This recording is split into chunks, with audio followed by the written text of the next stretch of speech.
Hey, today we are in Judges chapter 15 and 16, and we are going to see the height of Samson's life and the death of Samson's life. And what we're going to find is that there's a lot of parallels between Samson and Israel and Samson and us. Let's get into it.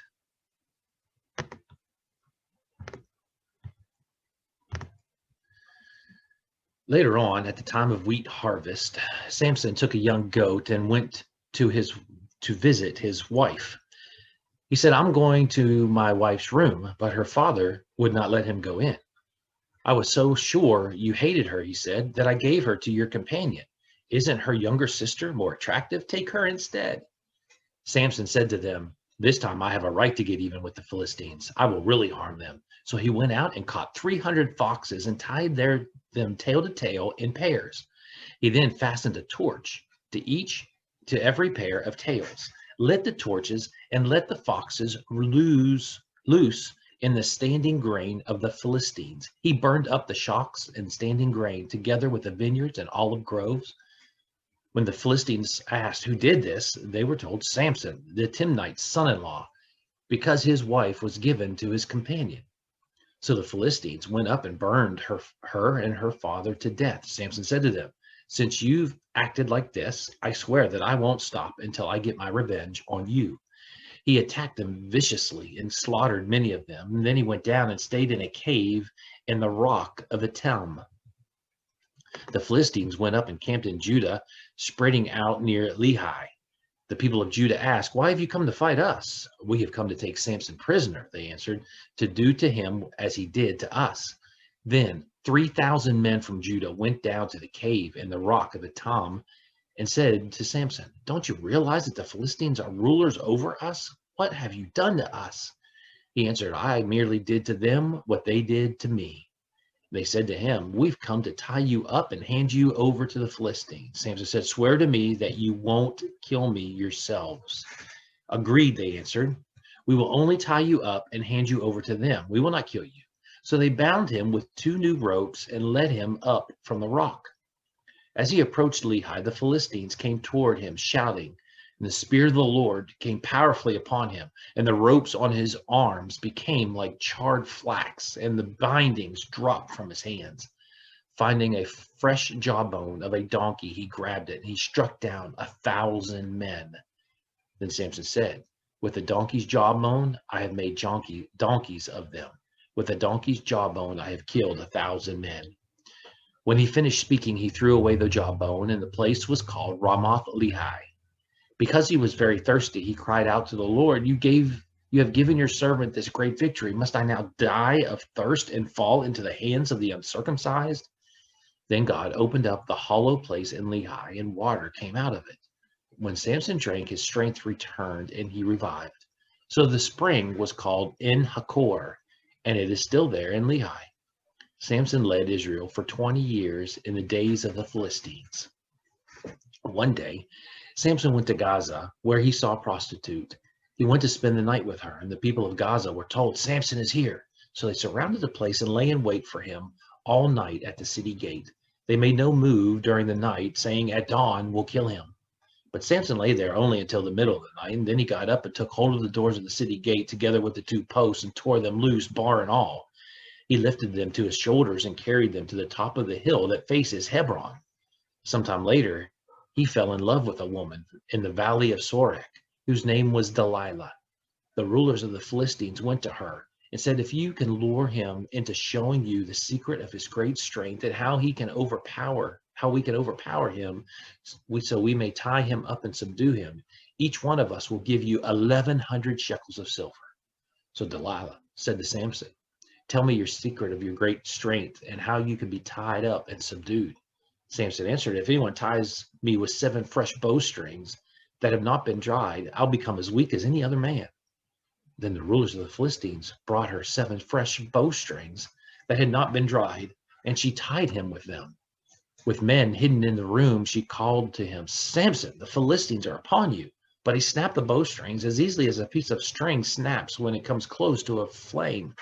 So the secret of his strength was not discovered. Then Delilah said to Samson, "You have made a fool of me. You lied to me. Come now, tell me how you can be tied." He says, "If anyone ties me securely with new ropes that have never been used, I'll become as weak as any other man." So Delilah took new ropes and tied it with them. Then, with men hidden in the room, she called to him, "Samson, the Philistines are upon you." But he snapped the ropes off of his arms as if they were threads. Delilah then said to Samson, "All this time you've been making a fool of me and lying to me. Tell me how you can be tied." He replied, "If you weave the 7 braids of my head into the fabric on the loom and tighten it with a pin, I'll become as weak as any other man." So while he was sleeping, Delilah took the 7 braids of his head, wove them into the fabric, and tightened it with a pin. Again she called to him, "Samson, the Philistines are upon you." And he awoke from his sleep and pulled up the pin and loom with the fabric. Then she said to him, "How can you say I love you when you won't confide in me? This is the 3rd time you have made a fool of me and haven't told me the secret of your great strength." With such nagging, she prodded him day after day until he was sick to death of it. So he told her everything. "No razor has ever been used on my head," he said, "because I have been a Nazarite dedicated to God from my mother's womb. If my head were shaved, my strength would leave me, and I would become as weak as any other man." When Delilah saw that he had told her everything, she sent word to the rulers of the Philistines, "Come back once more. He has told me everything." So the rulers of the Philistines returned with the silver in their hands. After putting him to sleep on her lap, she called for someone to shave off the 7 braids of his hair, and so began to subdue him, and his strength left him. Then she called, "Samson, the Philistines are upon you." And he awoke from his sleep and thought, "I'll go out as before and shake myself free." But he did not know that the Lord had left him. Then the Philistines seized him, gouged out his eyes, took him down to Gaza, binding him with bronze shackles. They sent him to grinding grain in the prison. But the hair on his head began to grow again after it had been shaved. Now the rulers of the Philistines assembled to offer a great sacrifice to Dagon, their god, and to celebrate, saying, "Our God has delivered Samson, our enemy, into our hands." When the people saw him, they praised their God, saying, "Our God has delivered our enemy into our hands, the one who laid waste our land and multiplied our slain." While they were in high spirits, they shouted, "Bring out Samson to entertain us." And so they called Samson out of the prison, and he performed for them. When they stood him among the pillars, Samson said to the servant who held his hand, "Put me where I can feel the pillars that support the temple, so that I may lean against them."